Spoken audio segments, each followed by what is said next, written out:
अस्सलाम वालेकुम। प्यारे बच्चों, क्या हाल है आपका।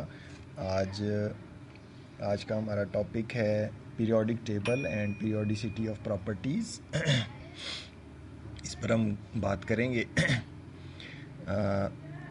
माजी में पहले भी कोशिशें होती रहीं पुराने सदियों में कि एलिमेंट्स को अरेंज किया जाए, तो साइंटिस्ट ने मुख्तलिफ़ प्रॉपर्टीज़ की बुनियाद पर, मुख्तलिफ़ क्राइटेरिया की बुनियाद पर उनको क्लासीफाई किया।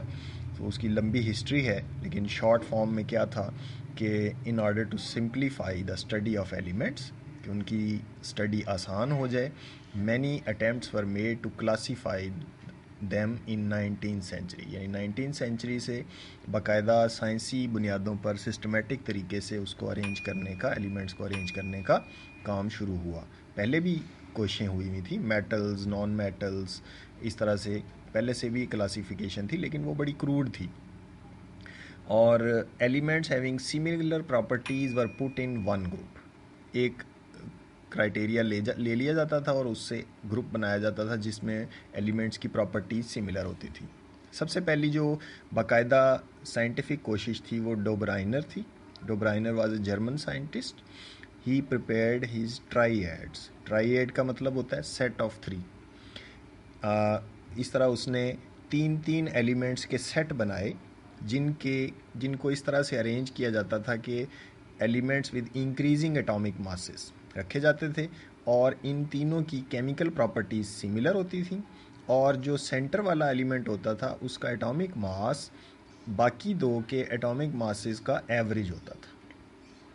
लेकिन ये इतनी ज़्यादा मकबूल ना हो सकी क्योंकि ये तमाम एलिमेंट्स पर ये जो है वो अप्लाई नहीं हो सकती थी।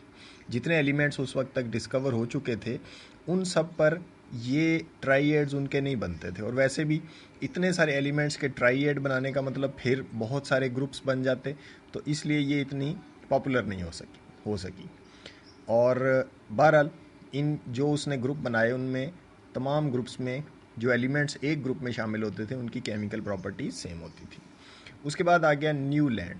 न्यूलैंड ने अपना लॉ ऑफ ऑक्टेव्स दिया। अब ऑक्टेव से क्या मुराद है? ऑक्टेव से आप ये ना समझें कि ये कोई 8 का सेट था, ऐसे नहीं था, बल्कि इसमें ये ऑक्टेव से ये मुराद थी कि 7 elements arrange in increasing atomic masses. जब 7 एलिमेंट को अरेंज कर दें तो जो 8वां एलिमेंट है वो पहले वाले के नीचे आ जाएगा, और पहले और 8वें की जो है वो प्रॉपर्टीज सिमिलर होंगी। ये ऑक्टेव का लॉ था, ये अभी हम पढ़ेंगे। तो ब्रिटिश केमिस्ट ने 1864 में ये लॉ दिया था, लॉ ऑफ ऑक्टेव। और उससे पहले 1860 में कैनिज़ारो ने एटॉमिक मासेस को डिटरमिन करने का करेक्ट मेथड जो है वो डिस्कवर किया था। इसके बाद ही फिर न्यूलैंड इस काबिल हुआ कि वो 7 एलिमेंट को अरेंज करने के काबिल हुआ कि वो इंक्रीजिंग ऑर्डर में एटॉमिक मासेस के हिसाब से एलिमेंट्स को अरेंज करता था। तो जो 8वां एलिमेंट होता था वो पहले वाले से सिमिलर होता था इन प्रॉपर्टीज़। दूसरा जो होता था वो 9वें से होता था। तो इस तरह से एक 7, उसके बाद फिर 7, फिर 7, इस तरह से उसने अरेंज करने की कोशिश की, लेकिन उसकी भी कामयाब नहीं हो सकी क्योंकि there was no space for undiscovered और न्यूली डिस्कवर्ड एलिमेंट्स। जो एलिमेंट्स अभी डिस्कवर नहीं हुए थे तो उसमें कुछ गैप्स रह गए, तो इस वजह से वो उसकी पीरियोडिक टेबल उसने बनाने की कोशिश तो की, लेकिन वो कामयाब नहीं हो सकी। अब लॉ ऑफ ऑक्टेव्स के वर्ड्स को भी देख लेते हैं। There is a repetition in properties of every 8th element when arrange in increasing atomic masses. ठीक है, so this was the Newlands periodic table, Newlands octaves. अब हम आते हैं मेंडलीव्स पीरियोडिक टेबल की तरफ। Mendeleev was a Russian chemist. He arranged 63 elements in increasing order of their atomic masses.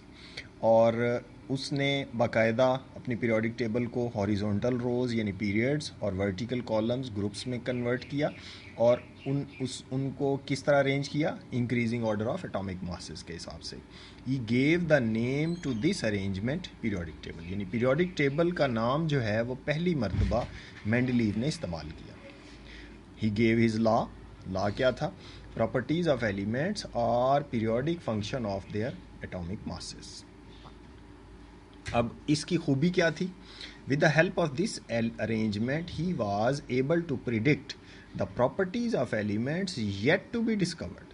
यानी अभी तक जो कुछ एलिमेंट डिस्कवर ही नहीं हुए थे, वो इस पीरियोडिक टेबल की अरेंजमेंट की वजह से वो इस काबिल हुआ, उसने उसमें बाकायदा एम्प्टी स्पेसेस रखी कि यहाँ पर एक एलिमेंट डिस्कवर होगा जिसकी ये प्रॉपर्टीज़ होंगी और वो इस ग्रुप में रखा जाएगा. तो ये इस पीरियोडिक टेबल की खूबी थी. लेकिन उसके अंदर कुछ खामियां भी रह गईं. उसने he failed to explain the position of isotopes. Isotopes उसके पीरियोडिक टेबल के दौरान ही डिस्कवर हो गए.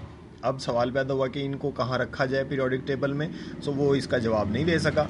इसी तरह वो अगर अपनी पीरियोडिक टेबल को एटॉमिक मासेस के हिसाब से अरेंज करता था तो प्रॉपर्टीज़ के हिसाब से वो अरेंज नहीं होती थी. सही ग्रुप जो सिमिलर प्रॉपर्टीज़ के एलिमेंट्स थे वो एक ग्रुप में नहीं आते थे.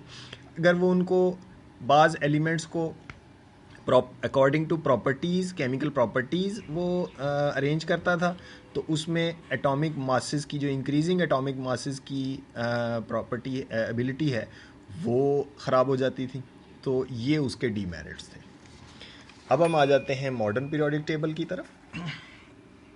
मॉडर्न पीरियोडिक टेबल जो है वो 1913 में जब हेनरी मोज़ले ने एटॉमिक नंबर को डिटरमिन करने का मेथड डिस्कवर किया, उसके बाद मॉडर्न पीरियोडिक टेबल का आइडिया आया.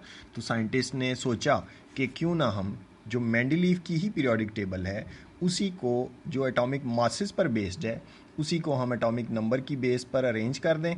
तो मॉडर्न पीरियोडिक टेबल में वो जो मुश्किलात मेंडलीव को आ रही थी वो दूर हो जाएंगी.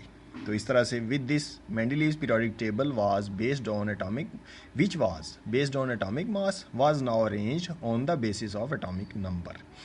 This also removed the demerits of Mendeleev periodic table. All isotopes have same atomic number, क्योंकि आइसोटोप तो जितने भी हों किसी एलिमेंट के उन सब का एटॉमिक नंबर एक होता है और modern periodic table is based on atomic number. तो ये आपने पक्का याद रखना है. अक्सर बच्चे भूल जाते हैं कि modern periodic table is based on atomic number and Mendeleev periodic table was based on atomic mass. All elements were arranged according to atomic numbers as well as properties. यानी दोनों शर्तें कि एटॉमिक नंबर के हिसाब से भी वो arrange थे, increasing order of atomic number, और केमिकल प्रॉपर्टीज़ के हिसाब से भी अरेंज्ड हैं. मॉडर्न पीरियोडिक टेबल की ये खूबी है. अब हम देखते हैं मॉडर्न पीरियोडिक लॉ क्या है. तो ये बिल्कुल सेम है जैसे मेंडलीव का आपने पीरियोडिक लॉ पढ़ा, सिर्फ यहाँ पर एक लफ्ज़ का फ़र्क है. वहाँ पे था एटॉमिक मासेस, यहाँ पर है atomic number. Properties of elements are periodic function of their atomic number. Atomic number is equal to the number of electrons, so it is related to electronic configuration, and electronic configuration is related to chemical properties. तो ये atomic number के साथ electronic configuration का ताल्लुक है और electronic configuration ही chemical properties को determine करती है. सो विद दिस हमें फ़ायदा क्या होता है? आखिरी बात ये कि पीरियोडिक टेबल का हमें फ़ायदा क्या है कि periodic table of element makes the study of the elements very easy, as well as it provides us a lot of information about the elements. Thank you very much.